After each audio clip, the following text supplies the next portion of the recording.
ጤና ይስጥልን የተከበራችሁና የተወደዳችሁ የኢትዮ አውታር ቤተሰቦች፣ በሀገር ውስጥና በውጭ ሀገር የምትገኙ ዕለታዊና ታማኝ ወቅታዊ መረጃዎችን ከምንጩ መከታተል የምትሹ ሁሉ አቤት ጉዳዮችን የምናሰማችሁ የዕለቱ የዜና መጽሔታችን ተጀምሯል።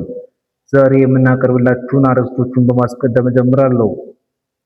በመጀመሪያም ሀገራችን መረጃ፣ በፌዴራል መንግስቱና በህወሓት መካከል ደግሞ እያገረሸ የመጣው ጦርነት ስጋትና በሁለቱ ወገኖች በኩል ለዓለም አቀፍ ማህበረሰብ እየቀረቡ ያሉ ብርቱ ማሳሰቢያዎች እንዲሁም በትግራይ ክልል ውስጥ ስላለው መጠነ ሰፊ ወታደራዊ ዝግጅት እና የግዳጅ ወጣቶች አፈታት ዝርዝር መረጃ ይኖረናል። በሁለተኛ ዓለም አቀፍ መረጃችን ደግሞ በፕሬዝዳንት ዶናልድ ትራምፕ እና በኢራን መካከል ያለው የ39 ቀናት ከባድ ጦርነትና ፍልሚያ በስምምነት ሊቋጭ ቀናት እንደቀሩት የተናገረው መረጃ የነገሩን እውነተኛ ገጽታ በጥልቀት እንቃኛለን።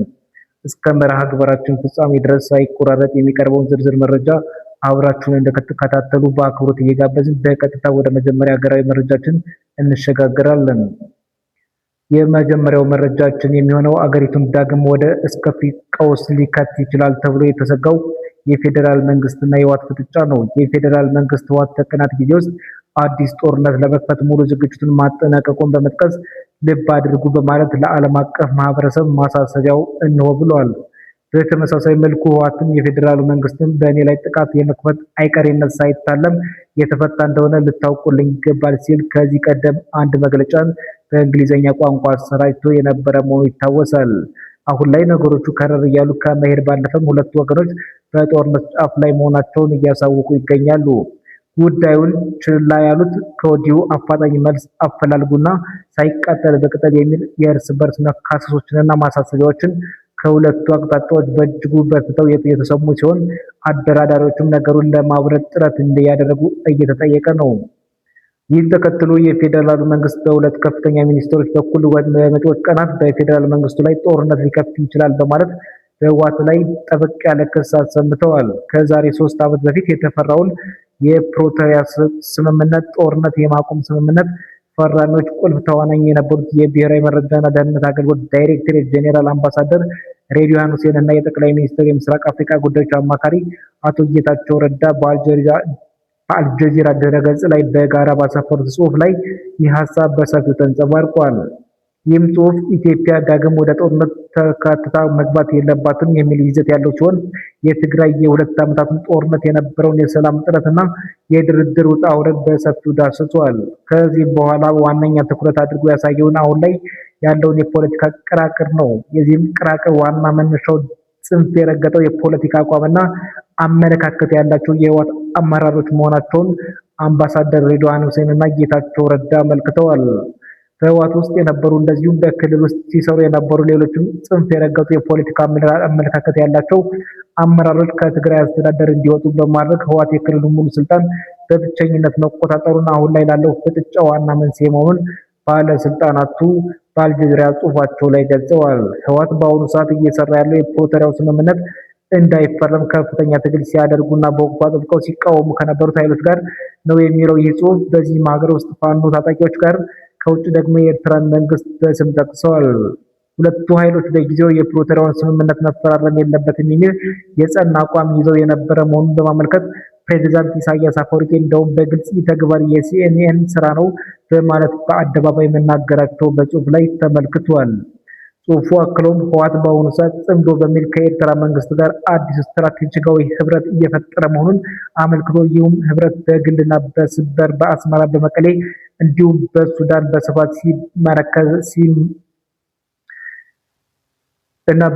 በስፋት ሲመከርበት እንደነበር የኤርትራ መንግስትም ለህወሓት ታጣቂዎች ወታደራዊ ስልጠና እስከመስጠት የዘለቀ ጥምረት መፍጠሩን ይፋ አድርጓል። በዚህም ህወሓት በመጪዎቹ ቀናት በፌዴራል መንግስት ላይ ጥቃት ለመክፈት አቅዷል ይላል ጽሑፉ።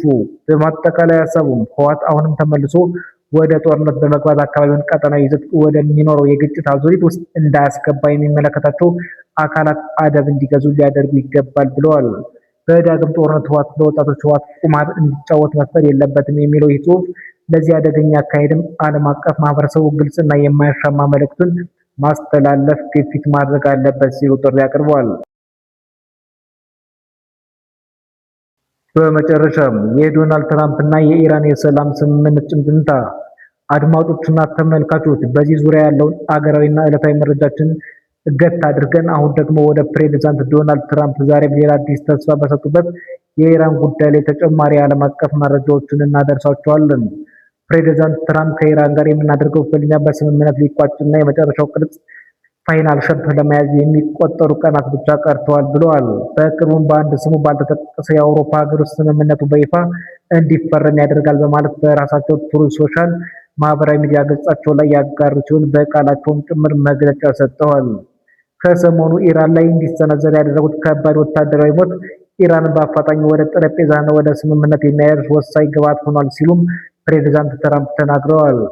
ኢራንም እስማማለሁ በማለቷ የተነሳ የተካሄደው ጥቃት በአስቸኳይ እንዲቆም ማዘዛቸውን የገለጹት ትራምፕ በዚህም ከኢራን ጋር የሚደረገው ውይይት ትልቅ መሻሻል እንዳሳየና ከታሪካዊ ስምምነት ላይ ሊደርስ እንደሚችል አጽንኦት ሰጥተዋል። ትራምፕ ትላንት ሐሙስ ዕለት ኢራንን ክፉኛ እንመታለን ብለው ቢዝቱም በኋላ ላይ ግን ሊደርሱበት የነበረው ጥቃት ለመሰረዝ መወሰናቸውን ተናግረዋል። ከኢራን ጋር ዳግም ወደ ጦርነት የገቡት ፕሬዝዳንት ዶናልድ ትራምፕ በእጅጉ አጥብቃ እየተጠበቀች ያለችውን እና በነዳጅ ሀብት የበለጸገችውን የካርጊል ደሴት በጦር ኃይል ለመቆጣጠር አሁንም እያሰቡ መሆኑ ሲናገር ከርሟል። አሁን ደግሞ ስንደራደር የከረምንበት ፍሬ ልናይ ነው እያሉ ይገኛሉ። ይህችው የካርጊል ደሴት ከዋና ኢራን ጥቂት ፈንጠር ብላ በሆርሙዝ ስትሬት ኦፍ ሆርሙዝ ጥግ ላይ የምትገኝ ስትሆን የኢራን 90% የነዳጅ ሀብት ወደ ውጭ የሚላከውና የሚገኘው ከዚች ደሴት ነው። ትራምፕ ከእስራኤል ጋር ተባብረው በኢራን ላይ ጦርነት በከፈቱበት ወቅት ይህችን የካርጊል ደሴት ለመቆጣጠር ከፍተኛ ፍላጎት አሳይተው የነበረ ቢሆንም ከኢራን በኩል የተሰጠው ወታደራዊ መልስ ምት ግን እጅግ የከበደ ሆኖባቸዋል።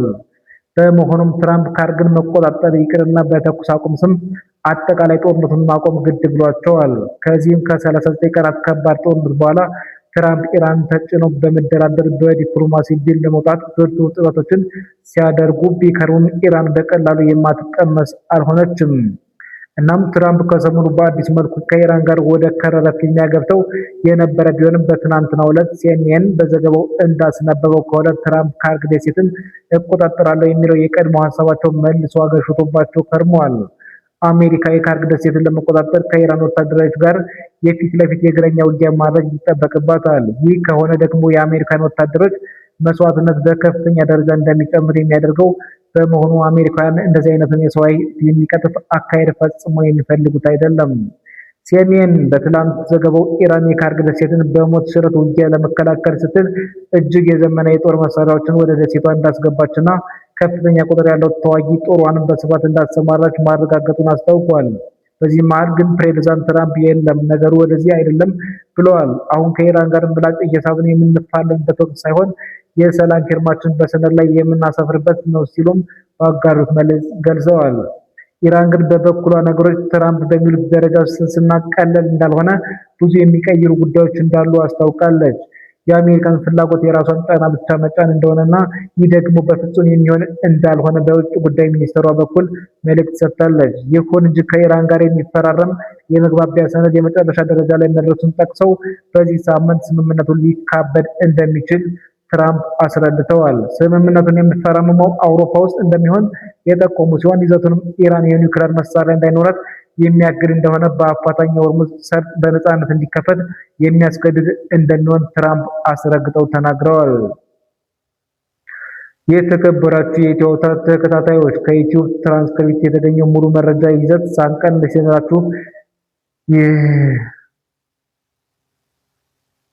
የተከበራችሁ የኢትዮ ተከታታዮች በሀገር ውስጥና በዓለም አቀፍ ደረጃ የሚከሰቱ አቤትና ታማኝ መረጃዎችን በፍጥነትና በጥራት ወደ እናንተ ማድረሳችንን እንቀጥላለን።